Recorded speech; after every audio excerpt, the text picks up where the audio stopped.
বিএনপির সাথে সম্পর্ক নষ্ট করতে চায় না জামায়াত ইসলামী।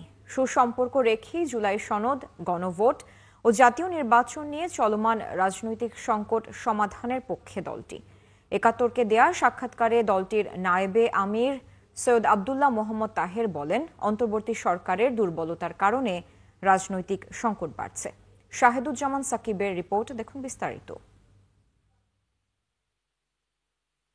বিএনপির নেতৃত্বাধীন জোটের অন্যতম প্রধান শরিক ছিল জামায়াত ইসলামী।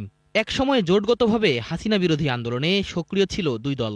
২০০১, ২০০৮ ও ২০১৮ সালের সংসদ নির্বাচনে আসন ভাগাভাগিও করেছে। সেই মিত্রতা এখন আর নেই। সময়ের পরিক্রমায় তাদের মধ্যে তৈরি হয়েছে দূরত্ব। রাজপথে এখন তারা একে অপরের বিরোধী।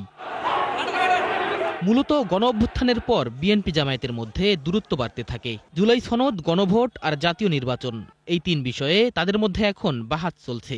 এই সংকট নিরসনে রাজনৈতিক দলগুলোকে সিদ্ধান্ত নিতে সময় বেঁধে দিয়েছে অন্তর্বর্তী সরকার। পরিস্থিতি বিবেচনায় এনে বিএনপিকে আলোচনায় বসতে আনুষ্ঠানিক প্রস্তাব দিয়েও সাড়া পায়নি জামায়াত। তাহলে এই সংকটের সমাধান কোথায়? জামায়াতের নায়েবে আমির আব্দুল্লাহ মোহাম্মদ তাহের বলছেন, আলোচনা ছাড়া ভিন্ন কোনো পন্থায় সমাধান থাকলে সেটিও বিএনপির কাছে জানতে চান তারা। যেহেতু ওনারা মনে করছেন আলোচনার প্রয়োজন নাই, তাহলে আলোচনা ছাড়াই তাদের কাছে একটা সমাধান আছে নিশ্চয়ই, সেটা তারা জাতিকে পেশ করুক।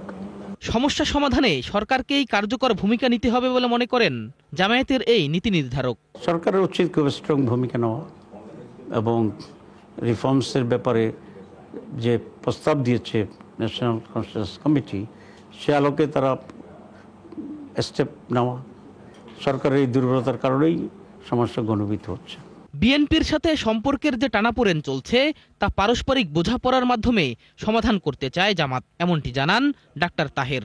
বিএনপির সাথে আমরা কোন ধরনের সম্পর্ক নষ্ট করতে চাই না, আমরা বিরোধিতা করতে চাই না, এবং বিএনপি নেতৃবৃন্দের সাথে আমাদের অনেক সুসম্পর্ক আছে। বাকি যেটা এখন হচ্ছে, যেহেতু বিএনপি আর জামাতই প্রধান প্রতিদ্বন্দ্বী, এটা কিছুটা রাজনৈতিক, কিন্তু এটা সম্পর্কের কোনো ঘাটতির বিষয় না।